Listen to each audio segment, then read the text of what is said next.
Namaste everyone. We will be drawing the Lewis dot structure of phosphate ion, which is PO4 3-. Now in order to draw the structure, we need to find out the number of unpaired electrons of the different atoms and also the number of valence electrons present in each atom of this molecule, of this ion, sorry. So phosphorus in its ground state, its electronic configuration is inert configuration of neon, and then 3s2, 3p3. The orbital diagrams are like this. 3s subshell has 2 electrons denoted here, and 3p subshell has 3 electrons denoted here. Now phosphorus makes 5 bonds when it is in excited state. Okay, so what happens in excitation is that one of the electrons from the 3s subshell jumps and sits on the 3d subshell. Now where did this 3d subshell came? Because since phosphorus is the third period element, it also has a vacant 3d subshell having presently in the ground state having 0 electrons. So one of the electrons from the 3s subshell jumps to the 3d subshell. So 3s subshell will now have a single electron, followed by 3p having 3 electrons, and 3d now has one of the electrons which jumped from 3s subshell.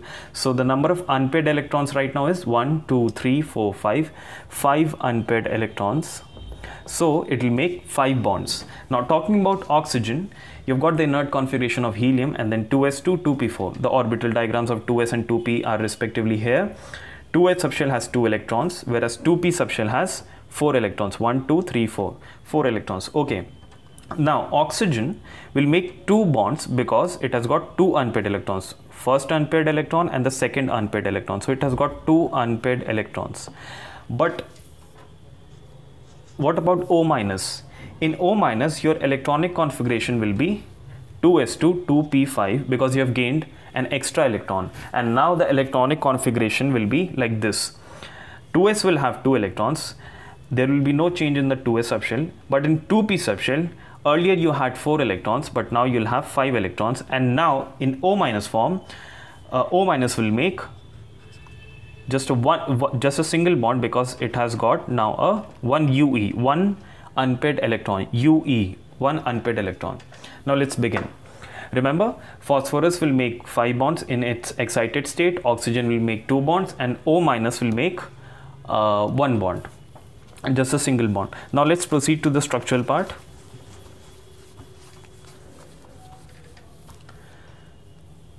So you've got phosphorus as your central atom, having 5 unpaired electrons.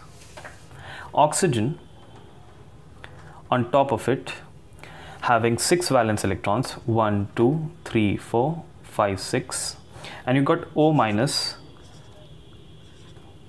at the bottom. O minus, O minus. Now the number of valence electrons was 7, and it will make just a single bond because the number of unpaired electrons for O minus was 1 unpaired electron. So it will make a single bond, but having 7 valence electrons, 1, 2, 3, 4, 5, 6, 7. Similarly 1, 2, 3, 4, 5, 6, 7. Similarly 1, 2, 3, 4, 5, 6, 7.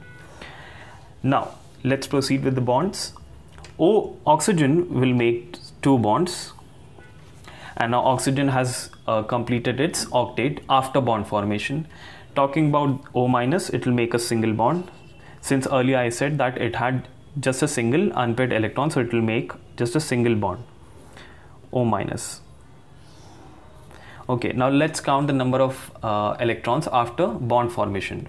Let's count for oxygen first. 1, 2, 3, 4, 5, 6, 7, 8. It has completed its octet.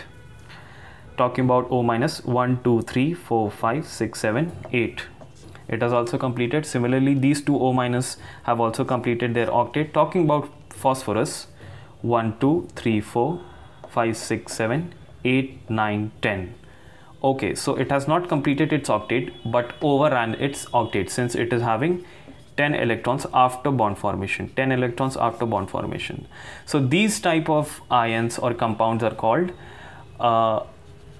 hypervalent or expanded octet compounds. Hypervalent or expanded octet.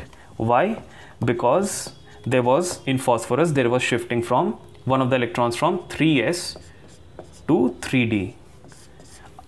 Okay, so this was the structure of PO4 3-, which is also known as phosphate ion. Thank you for watching, and I'll see you guys in the next video. And kindly do subscribe if you're finding the videos useful. Thank you.